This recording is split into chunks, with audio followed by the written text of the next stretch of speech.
Awesome. All right. So my name is Jack Adams. I'm going to be giving an information session for all of you today about maintaining a successful music career. Woo! I'm a fourth year business accounting student at UC Riverside. I got into the MPAC program for next year, the Masters of Accountancy program. So I'll be doing that starting in the fall. Hopefully that means I can keep involved with the EAR student group and keep growing EOI records with this amazing community that we've developed at UC Riverside this last year and a half. I'm also the current president of the EAR student group and the co-founder of EOI Records. We're going to be having a special guest today who's running a little late. His name is Seven Bailey, and he's the CEO of a record label called On This Records, and he's the owner of a recording studio called Little White Lotus, and he's a PhD student at the University of Cumberland. He's been our consultant for a lot of the stuff that we've been doing, and we're super happy to have him on board with everything that's going on with EOI Records.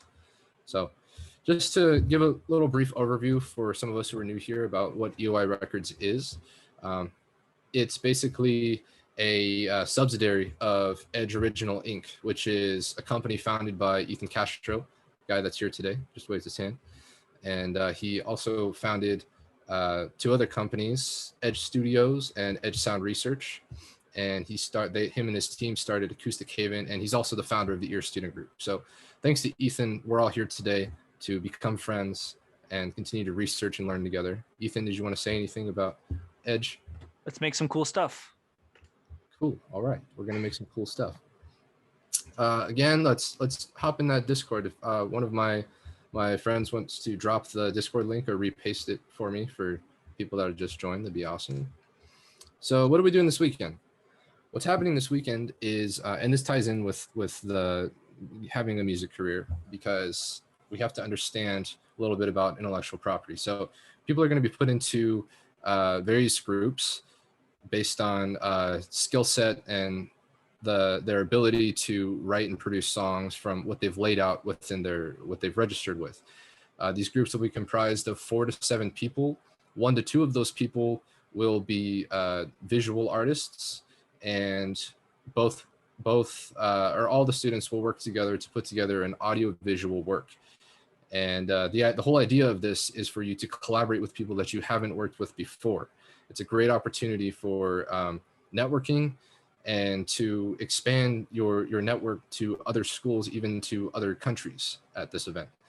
EOI Records will be playing a huge part in this by basically mastering the audio tracks that are the sound recordings that are produced from the songwriting camp.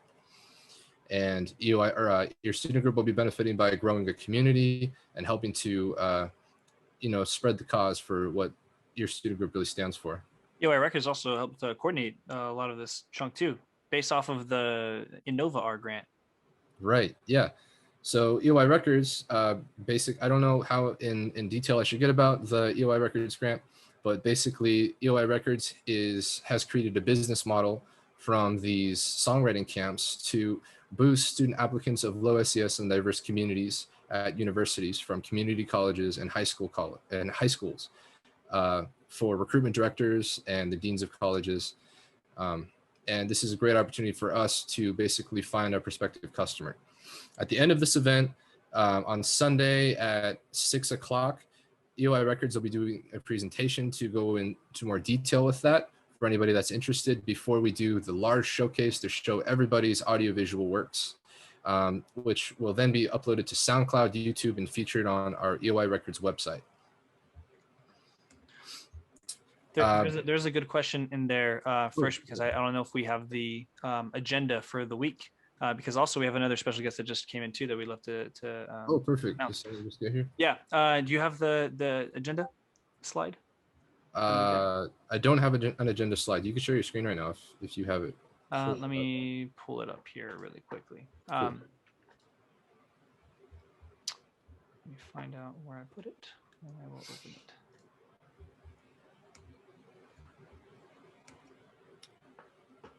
Awesome. Where's 7 now? Did 7 just jump in here? 7, do you want to introduce yourself?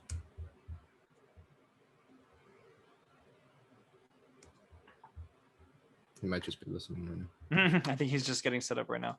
All right, I got my screen here. I'm just going to show everybody the agenda here for this week, because this is a week-long event. It's pretty intense. So, Alan, to answer your question, the Que Viva Mexico screening is going to be on Thursday.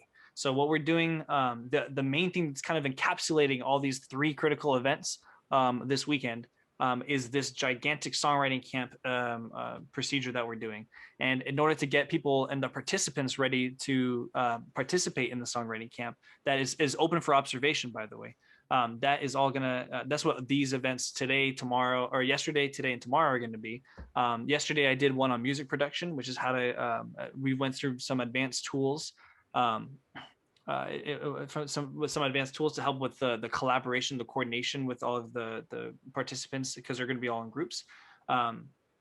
Today we're going over music business, like Jack was saying, and tomorrow we actually have our mentor James Ramirez here with us today, who will be going over some advanced DIY video production techniques that you can do at home to help with creating the audio visual works at home with whatever you guys have available at home. James, do you want to say a little teaser about your session tomorrow? You also do not have to. It's totally okay. Oh, hey there, guys. Sorry about that.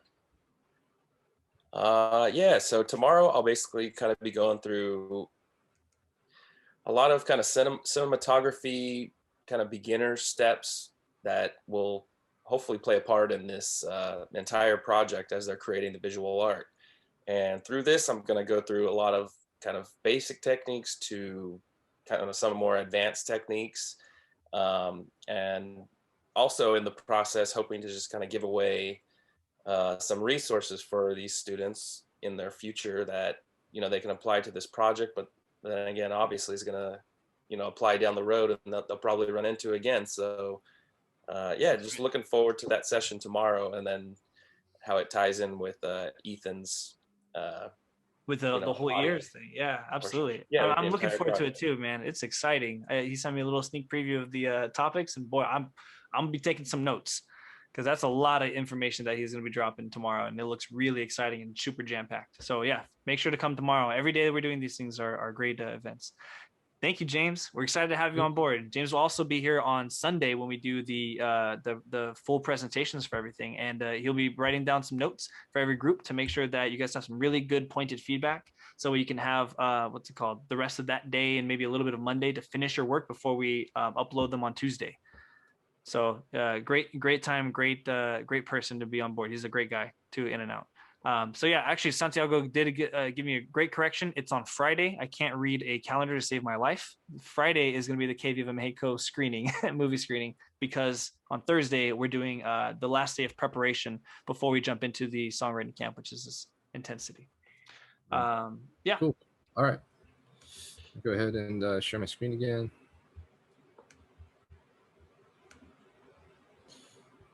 All right.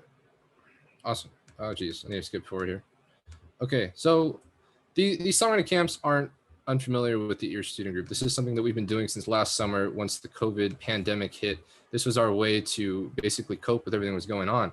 It allowed us to collaborate with each other. And if you go to our SoundCloud page, which Kirsten, if you could paste the link to the SoundCloud, you can find all the work that we've done since last summer. And it's just gotten better and better every single project. So at the end of this camp, what we would like to do is provide everybody with what's called a split sheet, which is basically an agreement for everybody in the group. It's not a requirement, you know, but we think that it would just be a nice thing to do, because in the music business, what a split sheet does is it shows that everybody agrees to have an equal split in case one day you decide to do something with the song. And in which case, I'm going to go into a little bit of copyright law here to show you that it's not as scary as it sounds. And I'm also going to recommend that if you ever need any help with that, we would love to help you. EOI Records would love to help you as somebody that's participated in one of our events. So this is what a split sheet would look like. We're going to have some other sort of reiteration of it, maybe on our website. Further details coming soon. So first thing I'd like to talk about is performing rights organizations. So with the split sheet, it applies to the performing arts organization because when you submit your song to a PRO, which is the performing arts organization, you have to fill out a split sheet essentially on their website. And the rest of your team would also fill out a split sheet on the website and register with one of these two performing rights organizations, which they are US based. And what this does is it gives you royalties for the song if the song is ever sold or used on a digital streaming platform like Spotify or Apple Music or something like that. Again, this does require a little bit of work and a little bit of attention. And so if you ever decide to do this, we would love to be there to help you out. Obviously, you don't need our help. I'm sure you can figure it out on your own, or you can refer to some of the old info sessions, but we're here for you. Send us an email for that if you're interested. So Donald Passman, he's one of my favorite authors, and he's a renowned entertainment attorney in the music industry. He wrote a book, this one right here, actually, I have it right next to me. All you need to know about the music business. I carry this book around basically everywhere I go. He says, when you own a copyright, it's like playing a Monopoly and owning all the properties on the board. So basically, with US copyright, what it is you have musical compositions and you have sound recordings. And the little symbol next to those titles are how they are basically marked within the business world. So they are considered separate works. The PRO deals with a publishing company, and the sound recording deals with a record label. So they're separate works, and when you register with the PRO, think of it like this. When you fill out that split sheet, what you're doing is you're getting royalties for the musical composition. And so if one of your group members decides to go out and reproduce the song or go through another record label or enhance the song even just a little bit on their own, then they would receive most of the royalties from the actual sound recording. There are certain detailed rules that kind of tie these two things together. Yeah, what's up? Oh, I'm sorry. No worries. Oh, 7 just got here. Perfect. Nice. Yeah. Also, just as another way, if people want Spanish translations of what we're talking about, go ahead and join the Ears Mexico Discord and jump into the general channel. Also, if you want to hear just what that sounds like. Great job, you guys. Thanks. Yo, what's up, 7? There we go. Hey, what's happening? How's everybody doing? Doing good. We just got to the 2 types of music copyrights. If you had anything you wanted to add to that, basically I just broke down, they both have different types of royalty incomes. And also if you wanted to introduce yourself a little bit to everybody. Yeah, so my name is Seven Bailey. Went to school with Ethan, getting our master's at Cal State Northridge in the music industry. Got about 20 years of music experience, from playing drums professionally all the way to producing for Murder Inc. And Ja Rule back in the day. And then now just focusing more on in between teaching and contracts and negotiations for different clients and running a recording studio. So I stay pretty busy. I love the entertainment industry. I love, music. It's a passion of mine. So I'm excited to be here, be a part of, everything that Edge has going on. And looking forward to you guys coming out and joining us this weekend for an awesome time. Yeah. 7 will also be there on Sunday to be able to listen to all the groups' final pieces and be able to give some personalized feedback for every group to make sure that they're ready to go for our Tuesday upload. Awesome. Thank you, 7. So yeah, musical compositions. Absolutely. These things are defined by the lyrics and the music, whereas sound recordings are defined by the actual production of the music. So basically the way that this ties in with the 3 different ways to release your music is you can do it all independently, or you can go in with a record/publishing label, which if you remember, the sound recording copyright goes with the record label, whereas the music composition copyright goes with the publishing label. Now, if you're doing it independently, you kind of got to pull a heavier weight by doing all of that yourself and releasing through what's called a distributor. I don't know if anyone here has heard of DistroKid or TuneCore. Aggregators. Or an aggregator, like DistroKid or TuneCore. This is what you would submit your music through in order to get it in stores on your own as an independent musician. Is there anything you wanted to add to this, Ethan? I know that you had something with record and publishing labels leaning on each other. Yeah. What's it called? I mean, doing things independently is certainly an option. You know, it's and that's what we want to enable all of you to be able to be your own small business. You know, you will have and maintain your own store. You will maintain your own production of making your own pieces and manage your own distribution and releasing with those distribution partners called aggregators that Jack was just talking about. But should you want some help, or should you be able to be in a position, fortunately, where you have so much going on that you need some outside input, that's where you can start looking at having offloading some of your work to a record label or a publisher that usually work hand in hand together to exploit and also release and help you generate more of your music, and also the stuff around your music to help promote you and create more content for your brand. Awesome. Does anyone have any questions up to this point? This was kind of a weird thing to wrap my mind around when I first had learned it. I don't want to go too fast. Yeah, Okay, cool. so just to maybe like repeat what you said, or what I understood of what you said, you're saying like the master track rights is separate from the composition rights. That's right. Yeah. Okay. And when you negotiate a deal with maybe a label, does these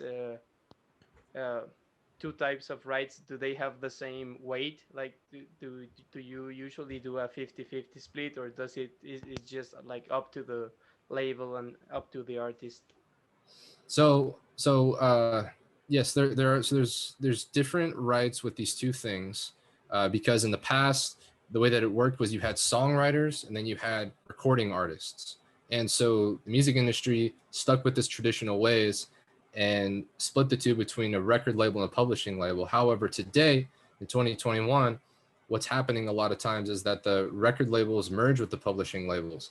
And so when you sign with a record label, they'll actually set up some sort of negotiation with you that ties the two copyrights together in with the contract. Now, that doesn't speak for every contract, because I'm sure that there are other negotiations that have been set in place where it's like you only give them rights to the master track, and then you hold on to the composition rights. But that might shift the weight of how much they want to own of that master track. The reason that yeah, go ahead. I'm sorry, Jack. I just wanted to say really quick. So the best way to understand the copyright and the master recording is just like this. You cannot have a master without a copyright. Although you need a copyright because, again, you have sheet music. The master recording is the final product. The reason why the labels want to own that is because that's what gets streamed. That's what's sent out to the masses. That's what makes the money in dealing with synchronization. So you can always write your music out and you never, ever have to record it, and it can always be used as strictly just a copy. And somebody, in order to get that recording, somebody actually has to record it to a 2-track, and it has to be the final copy of that. So you need both of them, and you get paid off of both. You can have 2 of them, but you can always get paid off of both of them. The most important one is the copyright, and in dealing with synchronization, the most important one is the master recording, because that's the one in which these television companies are looking for in order to add to their movie. Yeah.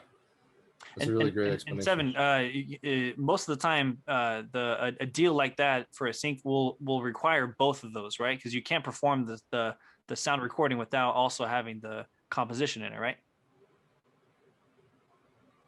That is correct. So when I worked for American Idol, so here's the way it works, and I can keep it short. When I worked for American Idol, there's 2 ways it works. For American Idol, they only took the copyright because they always wanted to re-record their own version. So that means they never needed the master recording, which means they only paid for the composition, which means the record label, if they own the master recording, they don't get paid, which is the reason why they always want to hold on to the master, because that's usually what gets picked up. But in the case with American Idol, it was, we want to do a derivative work, which only deals with the copyright, not the master recording. If that makes sense. Yeah, and then to further explain, because I do realize that this is probably a new concept for a lot of people, but when we say sync is short for synchronization license, which is physically synchronizing the audio recording, the master recording, the things we're going to generate here, the actual audio file, to the frames that are happening at that moment. So that's where the term comes from synchronizing the video to the audio physically. And so that's why you need the master for synchronizing. You're giving them a license to allow them to synchronize it to a video. And actually, it's really important with our audio visual camp that's happening right now, because again, audio visual means there's an audio component and a visual component. And there's sometimes if you don't own one or the other, you have to license one or the other to be able to put them together into a new work. Yeah, and so you hear a lot of people say that you got a sync deal, which basically, if I understand it correctly, that's basically getting your music placed in a commercial or an advertisement or something like that. Is that correct? Yeah. That's where the sync deal title comes from. Yeah, but now you see why it's important that you might want to offload some of this work to a record label and a publisher. Right. It's a lot to handle. It's a lot to deal with. And if I understand it correctly, the other reason why a record label or a publishing label that's especially well established within the music industry is a good thing to get a deal with, if you can get a good deal with them, it's because they have connections that you don't have. So you might not know the guy that can get you placed in a commercial, whereas the record label that the Lumineers signed with did know a guy that they can get their song placed into a commercial. And so they were able to get what's called sync royalties, the royalties that are accumulated from the music being played on that commercial that's picked up from the publishing companies and the PROs. They receive sync royalties, and that adds to their overall royalty income. So cool. Any other questions before I move on to the next slide? These are great new concepts to ask questions for. Yeah. Okay. So this is kind of like a what's the word? Like a guesstimate, but like pretty accurate of what the primary income sources look like today in 2021, especially pre-COVID, when we can actually do concerts and stuff. So basically, what's worth noting within the music industry now for independent musicians especially is that your primary sources of income are not going to be your music. It's going to be ticket sales and merchandise sales. You see, in the past, the way that it worked was, think of it as like a triangle. Music was at the top of this triangle of income, but then, and ticket sales and merchandise sales were at the bottom, but then it flipped once Napster became a thing, and then they got sued a bunch, and then the digital streaming services came into play, and we started having these things called streaming royalties, which are worth a lot less than an actual physical sale of, say, a CD or a vinyl record, which is pressing the digital file onto a physical copy of something. And so it's a lot easier for music to get played now. And the way that it works now is it's almost like people are renting every song that's available on a given DSP by paying a monthly subscription. The money is pulled together and calculated based on some crazy statistic. And then you receive, like, I think it's correct me if I'm wrong, it's like 0.0076 cents of one individual stream. Peanuts is what it is. Peanuts. Yeah. I think a peanut actually might be more. If that puts things into perspective for you. So the music really isn't making a lot of the money anymore. What it is the musicians creating these really nice merchandising brands where they sell like clothing and t-shirts and things like that. And the ticket sales from the actual shows. Like Ed Sheeran was making millions of dollars from just doing a global tour. So it's really backwards from how it used to be. Do you guys have anything else you want to add? Is there any questions with this concept? To be clear, this is not the only way but it's probably the majority. Everything else that's in here is probably like little tiny slivers inside that pie. And also the other thing too is that don't forget that this is also some stuff might be specific to at least North America or the or at least the American music industry. So there might be some slight variations depending on which country you're from. I know we have people from Mexico and people from Brazil, and things might be slightly different in certain places. Maybe merchandising isn't as great in Mexico as it is in the US. So it's something to keep in mind of and just to be aware. There's probably not too different, but there might be some slight differences. Yeah, the reason why it changed, like I said, is because we've transitioned from doing CD sales to doing digital streaming, and so it's just a less valuable. Well, it's not less valuable, but the record labels and the DSPs have made it less valuable, and so that's what a lot of people disagree with. But that's the way it is, you know. So moving on from that, let's dive into the traditional team that is sort of used within the music business to sort of accelerate your career. You check out what the question is. Oh, a DSP is a digital streaming provider, digital service provider. So yes. Like Spotify, Apple Music, and things like that. Okay. Sorry, my mouse keeps just. Okay, so traditional team. You have I forgot to put in the description on every single one of these, but I can explain it myself. You should briefly elaborate what you like to discuss about this. I'll briefly elaborate. So basically a business manager would be the person that helps set up the contracts with you and the record labels and the publishing labels, things like that. Whereas a personal manager is very much the guy that's always next to you, making sure that you don't miss out on any potential opportunities to accelerate the career. Because you got to think of it like this. As an independent musician, especially, you're not just some person that writes and records songs. You are a business. You are creating a brand for yourself. And when you are a business, a lot of times you have other people helping you to support this sort of entity that you've created. So the personal manager, as well as the entertainment attorney, is I think a lot of your student group members would remember from the information sessions. These are your best friends within the music business: the personal manager and the entertainment attorney. The business manager is like the guy you call when you need to make sure you have the right numbers set up, and they would help you to get the big sort of opportunities after you, your personal manager and your entertainment attorney work that out. Why do you need an entertainment attorney? Because in the music business, it's like literally everything is built off of a contract. There's contracts everywhere. So as a musician, you should familiarize yourself with contracts. And the best way that I would say to get started with doing that is to pick up one of these classic NOLO books. You want to make sure it's the most recent one. This is NOLO Music Law. They have a bunch of contracts in here. I've used this a lot with EOI Records, with our legal aid, to basically have somewhere to start, as well as other sources we pulled it from. But they provide contract templates that you can literally study to see, like, if I'm given a contract from, say, somebody that's putting on an event, or even a record label. They even have independent record labels in there. I want to know that I'm not missing anything, or I want to know that I'm getting the best deal possible, because this book provides me with the proper percentages so that I get the most bang for my buck. There's also, let me check the chat here. Where can you find a personal manager? I was just responding to that right now. Oh, cool. At ears, because we have business students and students that are interested in legal studies and people that are looking to be agents. Basically, each one of these people can be a friend of yours. It's just a role that they have to play.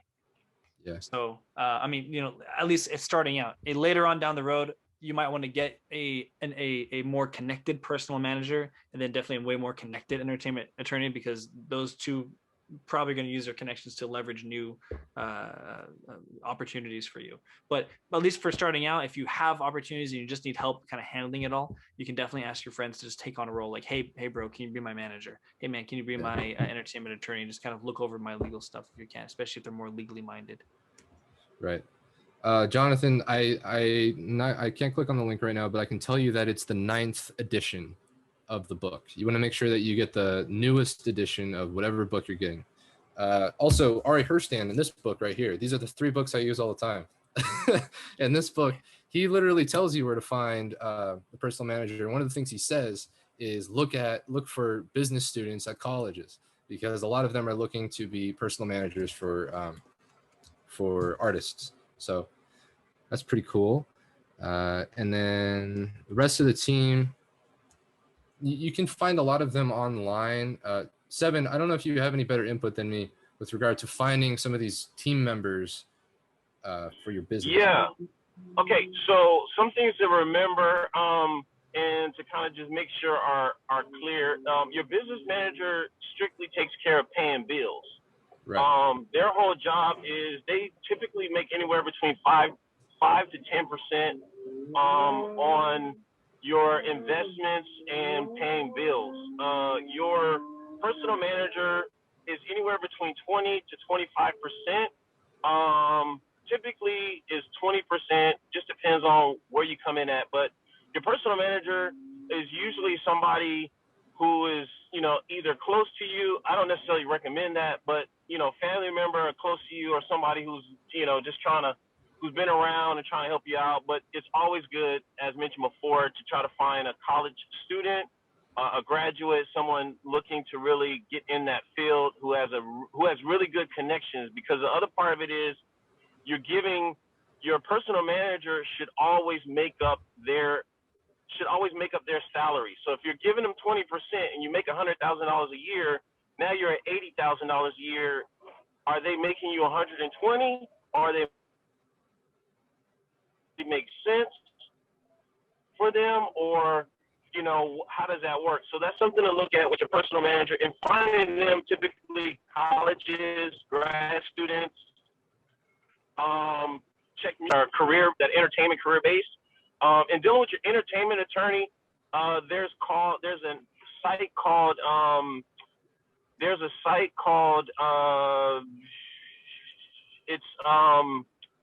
gosh, I can't think of the name of it, but they actually have a site that's in California for entertainment attorneys, and they actually give you, if you join their program, it's like $20 or $30 for the year.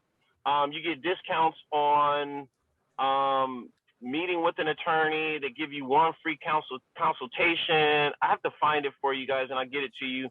But that's an option. The other part of it is with booking agents. Booking agents in California and New York have to have a license. They have to be licensed agents, which means they have to go to some type of school in order to obtain a license for booking shows. That's primarily in California and New York. And I think there's one other place, but for sure in California and New York, that is their primary function there. And then how do you find a booking agent? Typically, they are a part of the main, they're part of like CAA. Gosh, I'm drawing a blank on some of the names of them, but you can always look up booking agents for look at your favorite artist, and you'll find those booking agents that are typically running those companies, running those booking agent companies. So there's ICA. Gosh, I'm thinking of another one, but there's a couple of them that you can find. Typically, the manager plays that role, if you will, outside of California and New York. Yeah, initially, yeah. And I guess the other thing too is that it's not just an artist that you love, but maybe like someone that you sound like. Because remember, booking agents are trying to book that type of stuff, So if you're doing some heavy trap stuff, then you probably want to reach out to the booking agent of another heavy trap artist that you like or respect or something like that, or someone that sounds like you. And that might be a good way to go about it too. And the important thing is, it's an expensive tool, but there's a tool called Polestar. Yeah, it is an expensive tool. However, it is super dope. Unless you know what type of artist you're looking to be similar to exactly, Polestar gives you a good idea of where the artist that you're trying to be has been, what they're doing, what their numbers were, how well they did with those numbers, all of that information, which is very vital to you. Because, I mean, if they tell you gold is in the mountains to the right and you keep going to the left digging, you're wasting time. So, paying attention to where certain artists are doing certain things that are similar to you is a very important trait to pick up. So, Polestar is definitely one of those tools that can be used. So you definitely taking a look at Polestar is important, but it is an expensive tool to use. I'll just say that. But when you get serious, it's worth it. Yeah, absolutely. Cool. All right, I'm just showing them the website right now. Seven, good call. Nice. Yeah, I dropped a couple of links for, according to Richard Stim, the guy that wrote that NOLA book, for where you can find some sort of inexpensive legal advice, or even somebody that would be happy to represent you.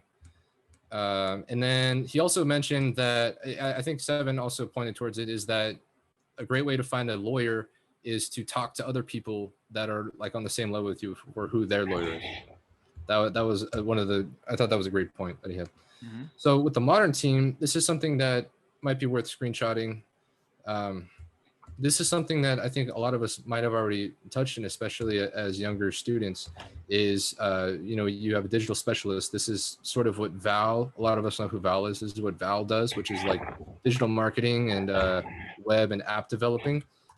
This helps a lot with a concept that I'm going to get a little bit deeper into in a further slide, called growth hacking, so that you can sort of study who your prospective customers are. There's also the recording engineer like Ethan and Santi and Brandon, who are really good with creating radio-ready material. Then there's the videographer, having somebody that can create really good video, keeps your content on brand when you put it on the internet. The graphic designer like Kirsten and Chloe is super helpful, because they help you to design, like, for instance, flyers and things like that, so that people can keep up to date with what's going on. And then obviously professional photos, which Ari Herstand says it's good to have pro photos shot at least once a year, or per new project. When I did the I-Core program for EOI Records, one of the mentors quoted Mike Tyson on this, saying, "Everybody has a plan until they get punched in the mouth." So it's really easy to trick yourself into believing that you know everything and that you're ready to sort of declare that you're an LLC and that you're ready to create a whole music career for yourself. But the truth is, nobody's ever really ready, and you're always constantly learning. And one of the key things that you need to be constantly learning about is your customer. So Ari Herstand made a great point with identifying the customer and saying that there's a difference between a fan and a follower. See, a fan is somebody that's willing to pay money for your art and for your entertainment services, whereas a follower wants free entertainment. So you can have millions of followers on Instagram, but that doesn't mean anything if you're not making any money from them for streaming your actual songs, for buying your merchandise, coming to your shows. So that's one thing you want to keep in mind. Does anyone have any questions up to this point with regard to fans and followers? Obviously, your number one fan is probably your mom or your dad, Unless they don't like your music, in which case. Yeah, my dad doesn't like my music. Which case, that's why we have each other. So there's this really cool concept, actually. There's another book I can show you that Val told me to read called Growth Hacking. So the basic concept of this is basically customer discovery. So what customer discovery is it's a means of understanding who your customer is and who you should be selling to. So, and this is a lot harder to do than you would think. With EOI Records, what we had to do to identify our prospective customer, which we don't even know if it's a real customer. Like it's all, what is it, Ethan? It's like a guess, right? It's like an estimate. Until you actually get money from them, it's just an estimate. Yep. Yeah. So basically, with EOI Records, we had to cold call a lot and send a ton of emails. And then we got like a 20% response rate from people. And then they would give us like just a little bit of information every here and there that we can use to add to our body of research to better refine our business model. So as an artist, you can use this concept called growth hacking, which is actually, it's the way that people use it in the music industry is by using what's called a single release plan, which isn't unfamiliar to the ear student group or even the music industry today. Instead of let's say you write 6 songs, right? And you want to put out an EP.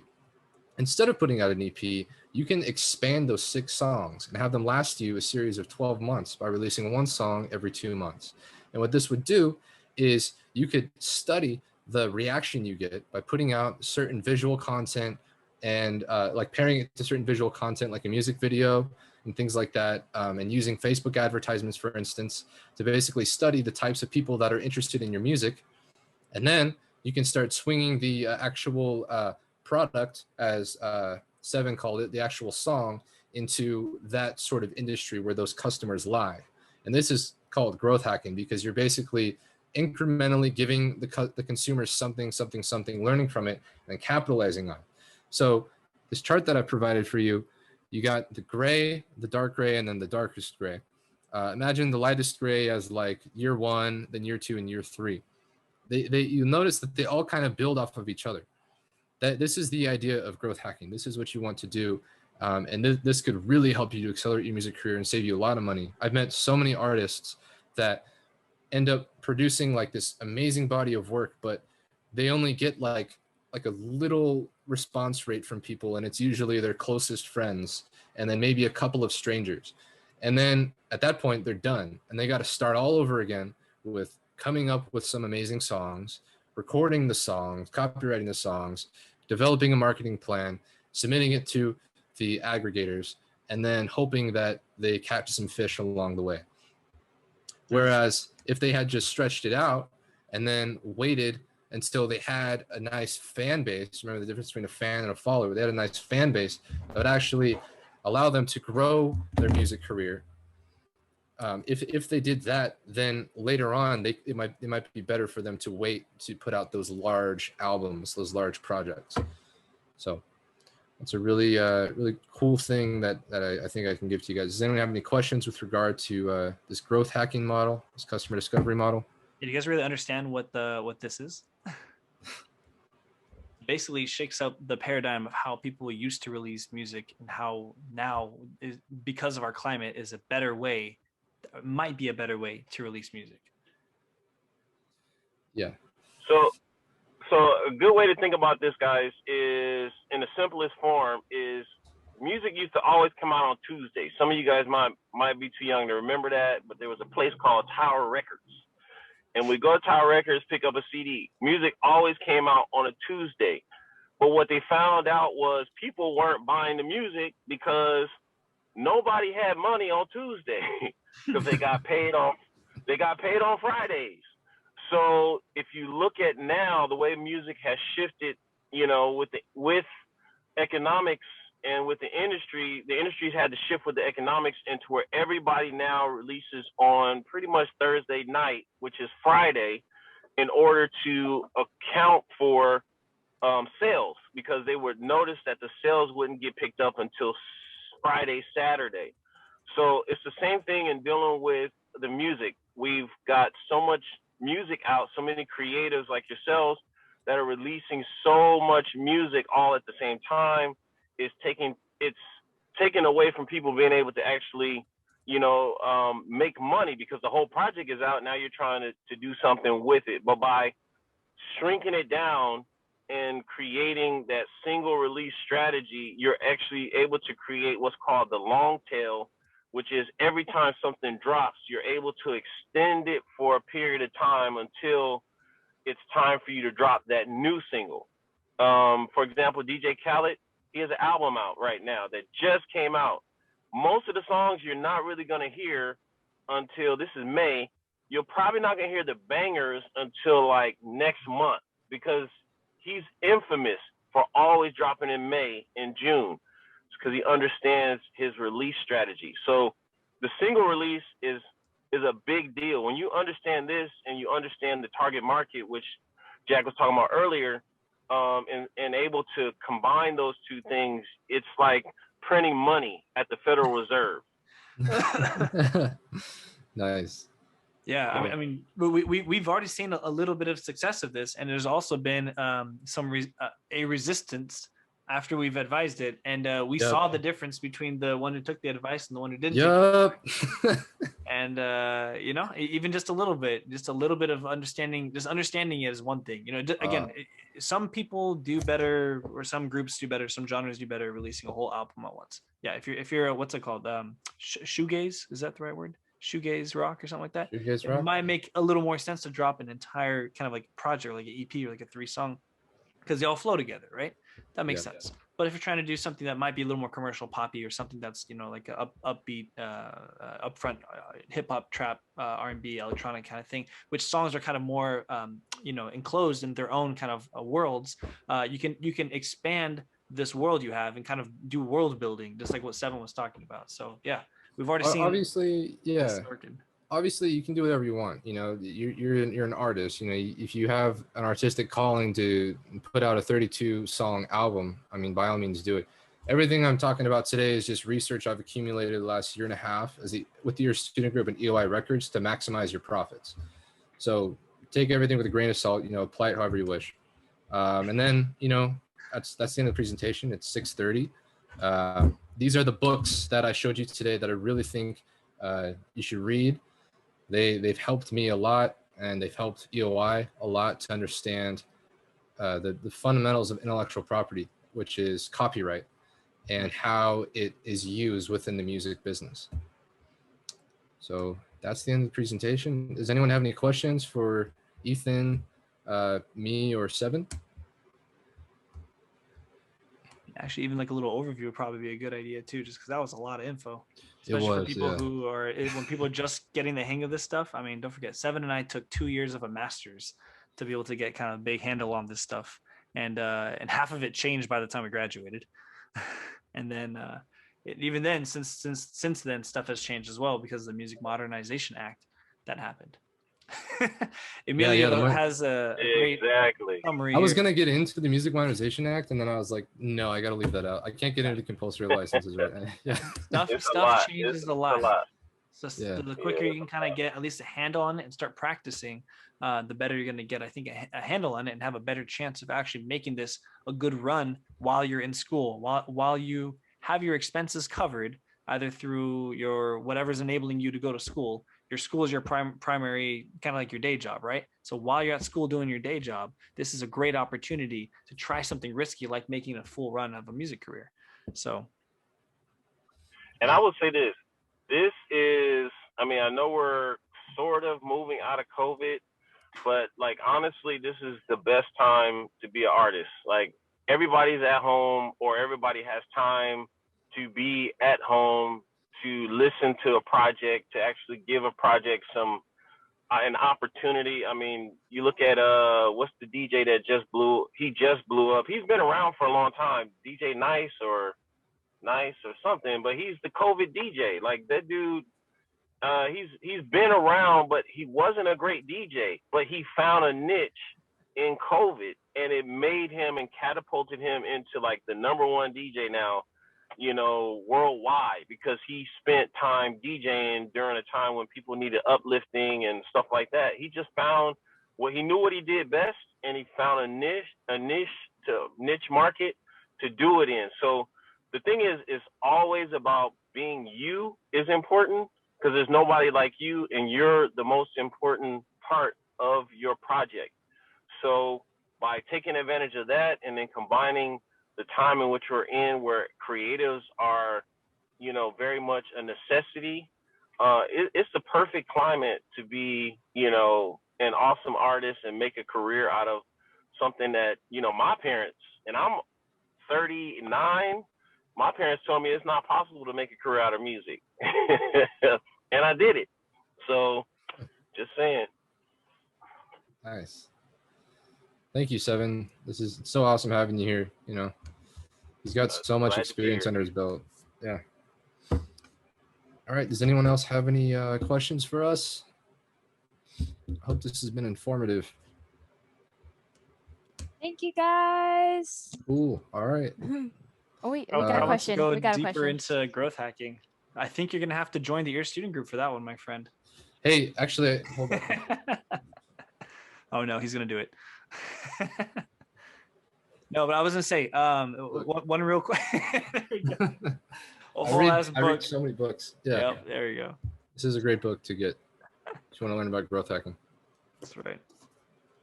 Yeah. Cool. But so let's see the key points for today, right? You guys learned about the teams, how to build your team, like the traditional team, the traditional route. We offered you an alternative modern route, an alternative modern team that might be more important for today's age. And we also showed you what's it called, the BMI and ASCAP, the PRO, so that hopefully if you guys can try to sign up for even BMI, just really quick, so that way you can be ready for the time that the songwriting camp happens, so that way you guys can be put on a split sheet and actually do something with it as a group once you guys are done. Our songwriting camp in no way means that we kind of own or will have possession over your song. You guys own your own song. You guys are the group. You guys are the ones that own it. You can do stuff with it. And hopefully today's presentation gave you an idea of what you can do with it as we end this camp next week. Yeah. Okay. Well, thank you everybody for coming. We're going to call this meeting to a close. You can find it on YouTube. We're going to upload it to the YouTube and then share the link. Yeah, and then my info session from yesterday will also be uploaded to YouTube. And we'll also be able to provide a link for that. So that way you can follow along and go back and retranslate or refigure out what we were saying or jump around the info sessions. And tomorrow we're really excited to have James Ramirez to go over the video production. Kristen, do you have something you want to say? Yes, hey guys, I just wanted to have something to add is that Ethan's video is already up on our YouTube channel. So you can go ahead to Ears Eyes. In order to find our YouTube link, the easiest way is to just join our Discord channel, our server, and the link is right there in announcements. And to keep in touch with us, go ahead and join that Discord already and get ahead of the curve. Awesome. Thank you, Kirsten. No problem. Thanks, guys.